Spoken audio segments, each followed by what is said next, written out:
এটা হলো তেলাকুচু পাতায়, দেখো আমার গাছের, ছোট ছোট করে কেটে নিয়েছি। খুব উপকারী কিন্তু, নাক ছিটকাবে না, খুব ভালো খেতে লাগে। আজকে যেভাবে বানাবো তাতে ভালো লাগবে, খেয়ে দেখো। যাদের হাই প্রেশার আছে না তাদের পক্ষে ভীষণ ভালো। আমি কড়াই বসিয়ে দিলাম, দিয়ে দিচ্ছি তেল।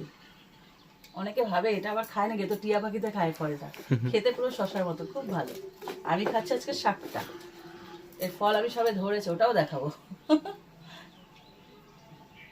এখানে কটা রসুন নিয়েছি, রসুনগুলোকে না তেলে দেওয়ার আগে থেতো করে নেবো, একটু ফ্লেভারটা বেরোবে ভালো।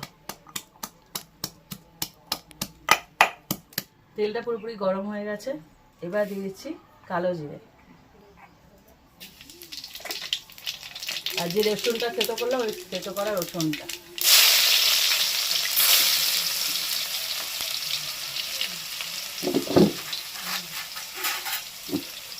হালকা একটুখানি ভেজে নেব। এবার এর মধ্যে দিয়ে দিচ্ছি চেরা কাঁচা লঙ্কা। আর এখানে আলু ভাজার মতো আলু কেটে রেখেছি, ছোট ছোট সরু সরু। এই আলুগুলোকে দিয়ে দেবো। এগুলোকে একটু ভেজে নেব প্রথমে। আলুটা দেখো একটু ভেজে নিয়েছি, বেশি না কিন্তু, অল্প ভেজে নেওয়ার পরে এর মধ্যে দিয়ে দেবো লবণ হলুদ। এবার ওই শাকটা না মজে কিন্তু অল্প হয়ে যাবে, সে আন্দাজে লবণটা অ্যাড করবো, বেশি হয়ে গেলে কিন্তু খাওয়া যাবে না। আর দিচ্ছি হলুদ গুঁড়ো। এটা হয়ে গেল আলু ভাজা। হ্যাঁ, কালো জিরে দাও আলু ভাজা। এখনো মধ্যে কিছু পড়েনি তো। আলুটা একটুখানি হলুদ আর নুন দিয়ে ভেজে নেওয়ার পর এইবারে দিয়ে দেবো শাকটা। কোনো শাক আমি খাই না, শুধু ঘাস খাই না, ঘাসটা পারলেও খেয়ে নিতাম।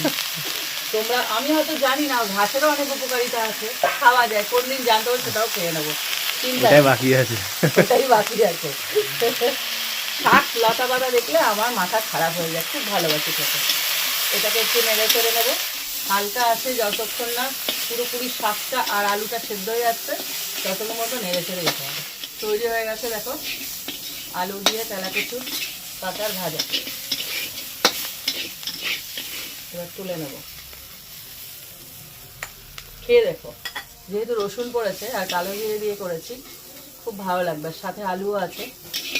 তোমরা যদি এটাকে ঝোল করতে চাও না, এর আগা আছে না নরম নরম কচি কচি আগা, তাহলে জল দিয়ে দেবে আর একটা টমেটো দিয়ে দেবে। আর একটা রেসিপি বলছি কিন্তু, ওর মধ্যে জল দিয়ে দেবে। পাতলা খেতে চাও যদি, তাহলেও ভালো লাগবে, আমি ওভাবেও খাই।